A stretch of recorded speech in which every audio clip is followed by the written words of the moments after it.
This is your video assembly guide for the Compass Rose router plane. If you haven't gotten your router plane kit yet, go on over to compassrosetools.com and pick one up. When you open the package, the first thing you'll see is this little card. That card has a QR code, which takes you to our website where you can download the free assembly guide.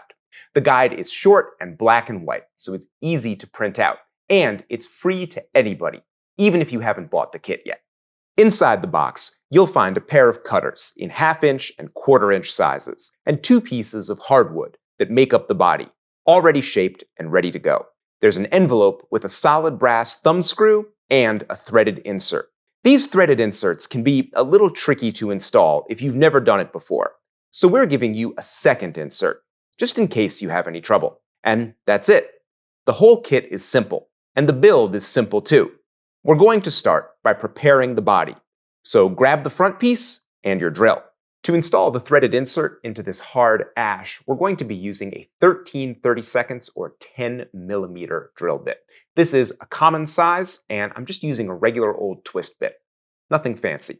But we are drilling a pretty big hole into a curved piece of hardwood, and that can be tricky. So here are a couple of tricks to make it easier. I'm going to pre-drill with a smaller bit. The size doesn't really matter. Just pick something that starts easily and drill down about 1/2 inch, using your squares to keep the drill straight up and down. Now, we're going to countersink that hole, and we're going to go pretty deep. We want the finished countersink to be a little bit bigger than our final hole. This will make it easy to start the drill, and our finished hole will already be chamfered, so the threaded insert will go in smoothly. And I don't want to drill into my bench, so I'm putting the work up on a pair of little blocks, clamping it down, and drilling that hole straight through. Using the 2 squares to keep the drill straight up and down is easier than you think. I've done this a few times, and it was never any trouble. And if you do mess up really badly, just glue a piece of scrap into that hole and start over. It's fine. It also doesn't matter if your hole is off by just a couple of degrees. That won't hurt anything. Now we're going to go ahead and install one of these threaded inserts. And if you look closely, you can see that these are slotted for a screwdriver, which seems really convenient, except that's a terrible way to install these inserts. It just doesn't work very well. What works a lot better is if you have a bolt and a couple of nuts, and you put those together and then thread this insert onto the end, and that makes a little thread installation tool. And right now you're thinking, oh, crap. Now I have to go to the store and buy more hardware to make this kit. But go back and look at that box one more time, and you're going to find that there's a bolt and a couple of nuts, and you can put those together to make that installation tool. We have included this stuff in the kit to make your life easier. Put the 2 nuts on the bolt and tighten them down. Then thread on one of your inserts, and you're ready to install. Dip those threads in paste wax or rub them against a bar of soap. A little lubrication is really helpful. I'm going to start with this nut driver. The added length helps me stay perpendicular, but you can just use a wrench. Because I countersunk my hole, the threads grab and the insert starts easily.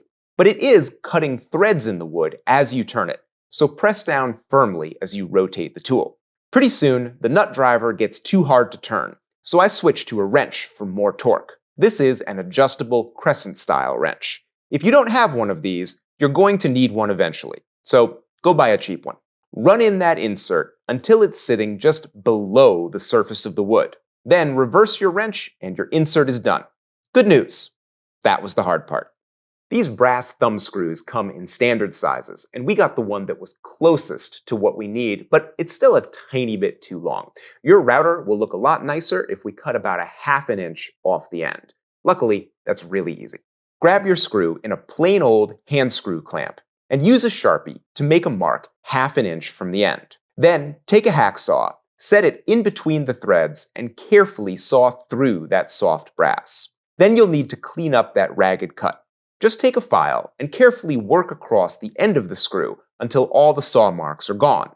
Then gently shape the end of that screw into a shallow dome shape. By rounding it over just a little bit, you'll make it very easy for the threads to start. Now your screw is complete, and we're ready to finish the body. We're going to take the front half and cut a channel right over the screw hole. Oh, and you might notice there's a pretty big knot in this piece. This is one of the rejects. The wood in your kit won't have any big defects like this. Center your blade over the screw hole and bring in your square to keep the blade straight. When you've got the blade right over the hole, knife a line against your square. Bring the blade back in and then move everything over just a little bit. Make a mark, bring your square to that mark, and knife your other line. We moved everything over so that the blade won't be too tight in the slot. A little bit of wiggle room will make it much easier to adjust.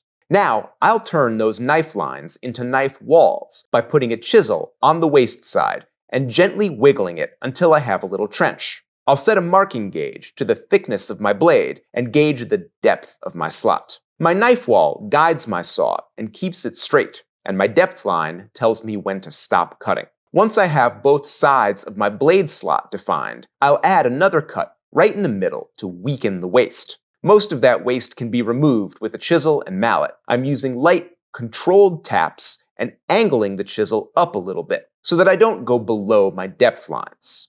Once most of the waste is gone, I'll switch to this two-handed stabbing motion for extra control while I pare down to final depth. You can use your blade to test the depth of your slot.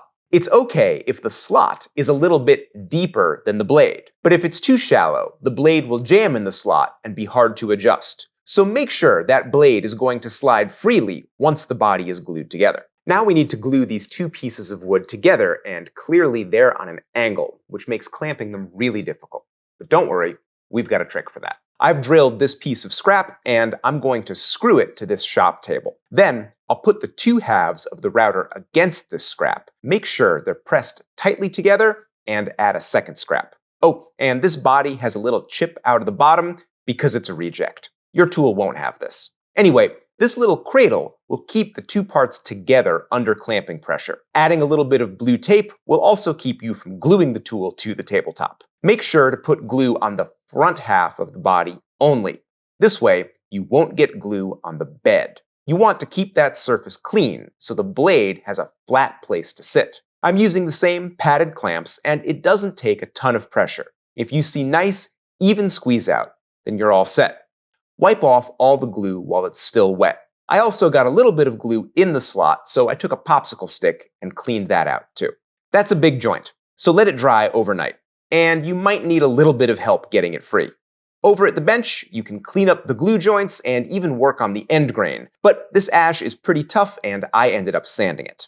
Now, the Compass Rose router plane is inspired by vintage examples like this one, and they usually have a little cutaway to make it easier to see the end of the blade. And it's really easy to put this detail into our tool. You just trace a little circle and cut out the waste, but I'm going to go a little fancier with mine. I'll do that curve, but I'm also going to add a couple of curves in the opposite direction and put in some notched ends for added style. Cutting the shape is straightforward, whether you go simple or fancy. You need one saw cut in the middle to keep the wood from splitting out, and then you're mostly scooping out waste with a chisel. My design has a few more details, so I have to flip the chisel around a little bit and add some tiny saw cuts on the ends and finish off with a small file and sandpaper wrapped around a dowel. Once your plane is complete, sand it lightly, and I suggest putting on some kind of finish. Ash is an open-grained wood, and it's going to collect dirt and stains very quickly. Boiled linseed oil is a good first step. It brings out the color and makes the tool look a lot nicer. You can follow that up with paste wax for a perfectly good finish. Here's another one I made, and I'm dyeing this one black with Fiebing's leather dye, which I absolutely love for its rich color and easy application. You can see that I didn't dye the bottom of the plane.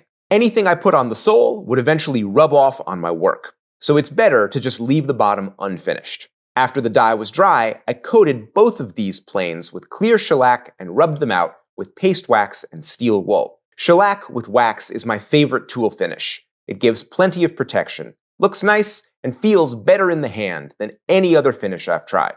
I love the way these tools look. They remind me of traditional router planes, but that bit of brass looks modern, especially with the black finish. Now your router plane is finished and ready to use. You've got 1/2-inch and 1/4-inch cutters, so you're ready to tackle pretty much any job that comes up. And every time you look at the tool, you can think, hey, I made that. Even if you're a pretty new woodworker, you can probably tackle this build because it's just not that difficult, and we designed it to be approachable. If you need instructions on adjusting this tool, check out the other video we made. It's got a bunch of tips on how to get exactly the right setting you need. We're going to be coming out with a lot more tools over the next year, so don't forget to check back at compassrosetools.com and see what we've got going on. And I can't leave without thanking you again for your support. Without people like you, Compass Rose wouldn't exist at all. So thank you, and good luck with your new tool.